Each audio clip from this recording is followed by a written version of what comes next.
In the name of Allah, the most beneficent, the most merciful. Dear students, welcome to part 3 of first year at Harrow, that is chapter number 11 and hero 1.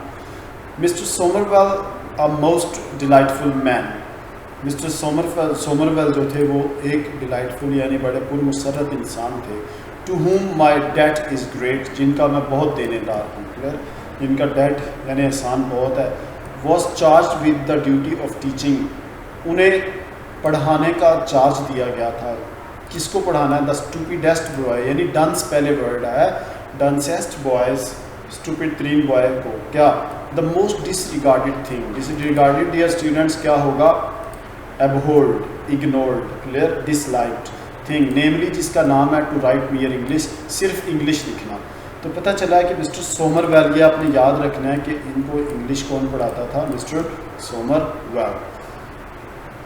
अब आगे, he knew how to do it, उसे पता था इसे करना कैसे, यानी पढ़ाना कैसे, इंग्लिश कैसे पढ़ानी. He taught it as no one else has ever taught it. उन्होंने इस तरह पढ़ाई गोया कि जैसा कभी किसी ने ना पढ़ाया हो. Not only did we learn English parsing thoroughly. Parsing यहाँ पे क्या होगा? फ्रेजिंग, फ्रेगमेंटिंग, यानी उसको उसके अज्जा में तोड़ना, फिक्रे को, यानी नाउन, प्रोनाउन, एडवर्ब, वर्ब, एक सेंटेंस ले लेना, बताना इसमें प्रेपोजिशन कौन सी, आर्टिकल कौन सा, कंजक्शन कौन सा, सब्जेक्ट कौन सा, एडवर्ब कौन सा, predicate clause, adverb clause, noun clause, phrase कौन सी हैं. ठीक है, तो थरली मुकम्मल तौर पर. But we also practised continuously. Continuously students होता है वक्फे वक्फे से, कंटिन्यूसली मुसलसल होता है बगैर रुके, कंटिन्यूली रुक रुका. इंग्लिश एनालिसिस, तो इंग्लिश को तज्जिया किया. फिर mister Somervell had a system of his own. Mister Somervell का अपना निज़ाम था. अब यहाँ से क्वेश्चन है, what was his system of teaching English. तो यहाँ से आंसर शुरू होगा. ये देखिए, he took a fairly long sentence and broke it up into its components by means of. अच्छा, वो लॉन्ग सेंटेंस लेते, क्लियर. फिर क्या होता है दूसरे नंबर पे? ही took a fairly long sentence, फिर broke it up into its components, फिर इसको इसके कंपोनेंट्स यानी अज्जा में तोड़ते. बाय मींस ऑफ इंक कौन सी होती थी? ब्लैक. फिर कौन सी होती थी दूसरे नंबर पे? ये ना हम कर देते हैं इसको रेड. फिर कौन सी होती थी? ब्लू. ये ना ब्लू कर देते हैं. एंड चौथे नंबर पे कौन सी थी? ग्रीन. सही है. तो वो ब्लैक, रेड, ब्लू और ग्रीन इंक. फिर उसका सब्जेक्ट होता, वर्ब होता, object, relative clause, conditional clause, conjunctive, disjunctive, clear, और क्लॉजेस होती. Each had its colour and its brackets. देख लिया. तो ये उनका तरीका था. ये आपने याद करना है कि कैसे मिस्टर सोमरवेल इंग्लिश पढ़ाते थे. अब आगे चल के है कि it was a kind of drill. ये किस्म की मश्क होती थी. ड्रिल क्या होती? प्रैक्टिस, एक्सरसाइज थी. We did it almost daily. Almost के लिए पहले वर्ड है invariably, always, daily. As I remained in the third 3 times. तो ये लोअर क्लास जो थी उसमें 3 गुना रहा, 3 साल, as long as any one else. So I had 3 times much of it, as much of it. तो पता चला कि 3 साल एक ही चीज़ इंग्लिश सीखने की वजह से 3 गुना इंग्लिश सीखी है किसी और की निस्बत. So I learn it thoroughly. इसे मुकम्मल तौर पर सीखा. Thus it got into my bones. ये मेरी हड्डियों में रच बस गई. The essential structure of the ordinary British sentence.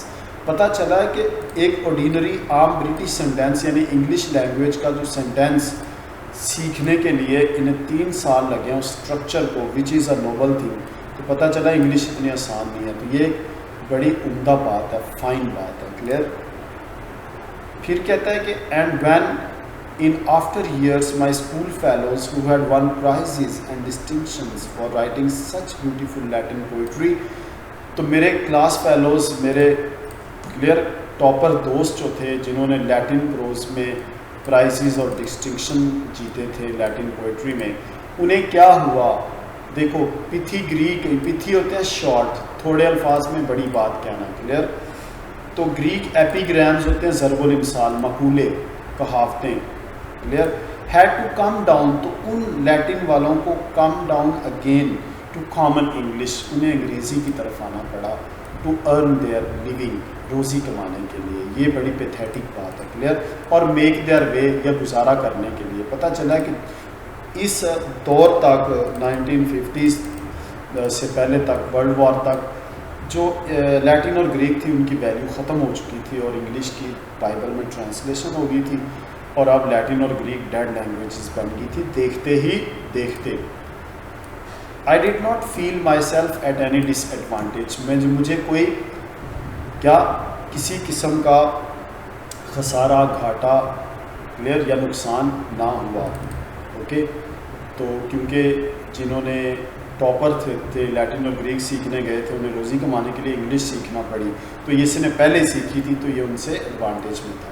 Naturally I am biased in favour of boys learning English, कहता है फितरी तौर पर मैं उन लोगों की बायस्ड यानी बायस करना, पार्शल होना होता है, ठीक है, फेवर करना, इन फेवर ऑफ उन लोगों की बॉय में लर्निंग जो इंग्लिश सीखते हैं। I would make them all learn English, अब मैं उन्हें इंग्लिश सबको सिखाऊंगा। इसीलिए देखो कॉलोनियलिस्ट जो आए थे, नौबादियाती निज़ाम, ईस्ट इंडिया कंपनी, तो उन सब ने हमें अंग्रेज़ी सिखाई है। Okay, and then I would let the clever ones learn Latin, और क्लेवर वन से कहूँगा जो ज़्यादा इंटेलिजेंट बच्चे हैं कि वो लैटिन सीखें एज एन ऑनर के तौर पर, and Greek as a treat, clear, और तफरीह के तौर पर, क्लियर, क्या ग्रीक सीख लें। But the only thing I would whip them for, एक ही वजह जिस पे उन्हें मैं कोड़े मारूंगा, विप क्या होता है, चाबुक मारना, कोड़े मारना, ठीक है, स्ट्राइक करना, इज़ नॉट नोइंग इंग्लिश, तो जो इंग्लिश नहीं सीखेंगे सिर्फ उनको मारूंगा मैं। और आगे क्या कहेगा, and I would whip them hard for that, और उन्हें मैं ज़ोर ज़ोर से कोड़े मारूंगा, विप हार्ड, सख्त सिवा दूंगा। तो लिहाजा बच्चों इंग्लिश अच्छी तरह पढ़ लो, वरना विंस्टन स्पेंसर चर्चिल आपको कोड़े मारेगा और ज़ोर ज़ोर से मारेगा। Clear, thank you very much, best of luck.